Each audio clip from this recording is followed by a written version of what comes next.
vuka udle. Namhlanje ke bantu abakethu singahlangana sithinze vuka udle egameni lika Jesu. Sikhuluma ngemlando welibandla laKristu.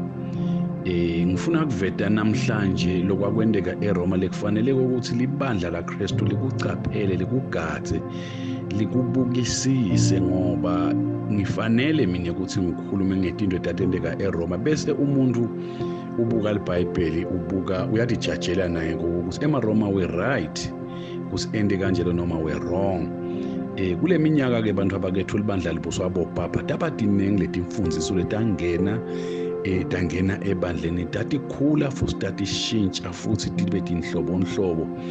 Kwakuhlala kuvela nje timfundiso letisha kancane noma kwakungadiwa lo sitingena kanjani kodwa tatibonakala setikhona la ngekhaya setimfundiso setilandzelwa futhi noma singeke sikhone ukuchaza tonke abantu abakethu kepha mhlambe umuntu uyawuthinza nje letimbalwa khona ke lekubitwa ngekuthi i-transubstantiation. Leli gama ke abantu abakethu lelithi transubstantiation lichaza imfundiso yeMaroma lekuthi singwa neliwayini lelisetshenziswa nangabe mhlambe kudliwa sidlo senkosi siyaguquka sibe singwa sangempela nale ngadi yaJesu Kristu iyaguquka ibe ingadi yaJesu Kristu yangempela. Lefundiso abantu abakethu yaqala kancane yangena ebandleni kwase kusingaminyaka yabo 12-15 yasevele iyamiswa lokuthi ayibe imfundiso libandla likuthathe vele kanjalo. So bonke ke abantu bebaphambana naleso sifundiso leso bebabulawa vele egameni lika Jesu Kristu. Bekuthiwa ke lapha uma ngabe umpristi asakhulumela amagama lawa wakhuluma lapha ngephambili wasibusisa sidlo wasibusa singwa wasibuyisa neliwayini bese kwendeka ke simangaliso because kuyaguquka leti tinfo leti kube ngekoqobo kube ingadi kube ngumthimba mbamba waKristu.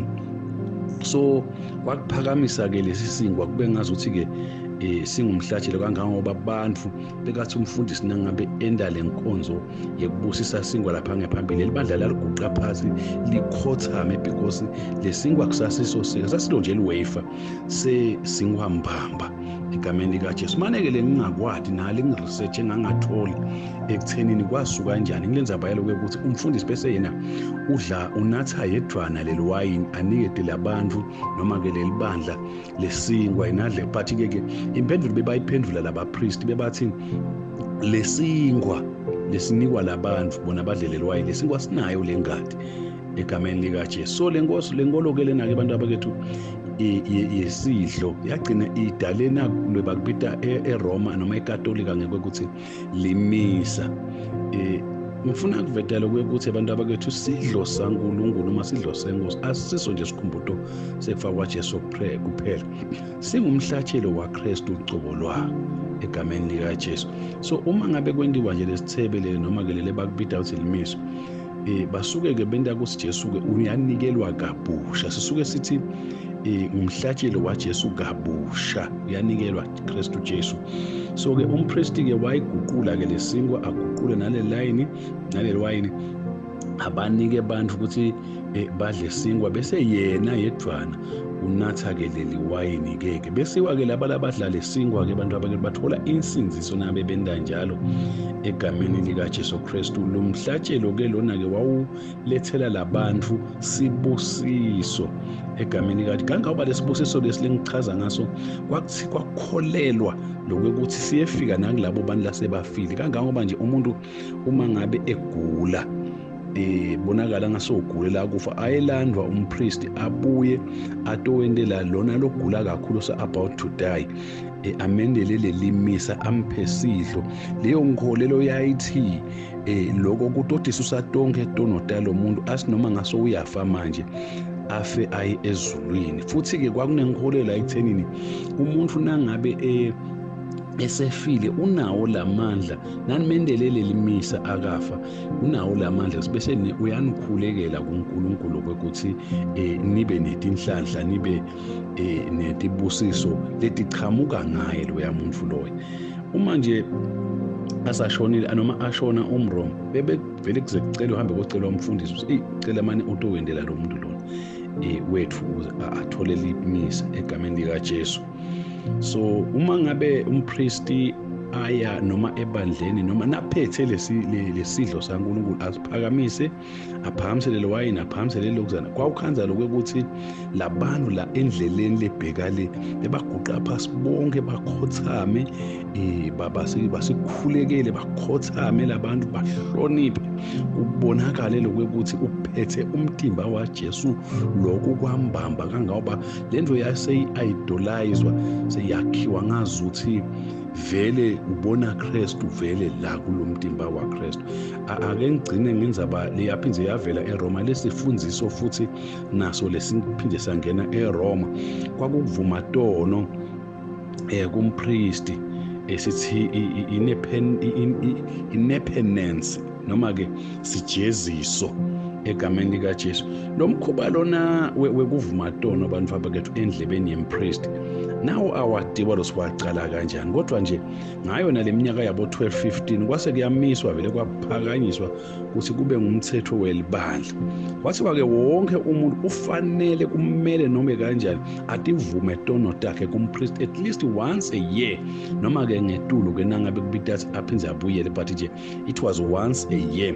So lo mthetho lona wawumnika ke umpriest emandla lamakhulu, ngoba kwakuumuntu lekufanele wonke umuntu atovuma tono takhe la enhlitiyweni yakhe.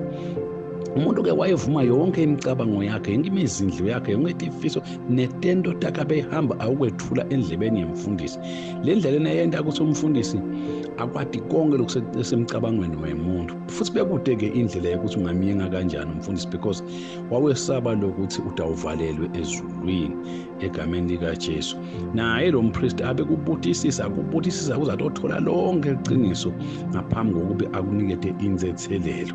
Uma ngabe ke sotivumile ke tono wacetha, bekwendeka nakule kuthiwa ke ipenance, lokusho ukuthi umfundisi kufanele akutshele ke inhlawulo lokuyihlawula, lotawikhipha noma kanjani, futhi ke utawukwenda phela ngoba nawe ufuna ukuthethelwa yatona.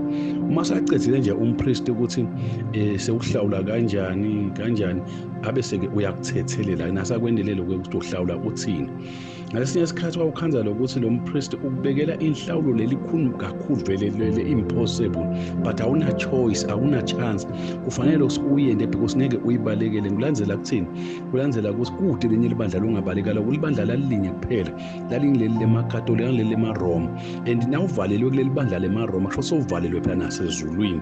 So umuntu ke kwakhanza ukuthi uba nebulukhulu vele kwakufanele leyo inhlawulo levetwe ngumpriest ayikhiphe njengobe injalo, because uma valelwa la ekatolika waqithwa lebandla lasekatolika ukuthi uvalelwe ke nasezulwini. Ngeke nifunzile lapha eChrist the King ebandleni emakatolika kunemagama wawakhuluma nangabe utawuvuma tono kumpriest.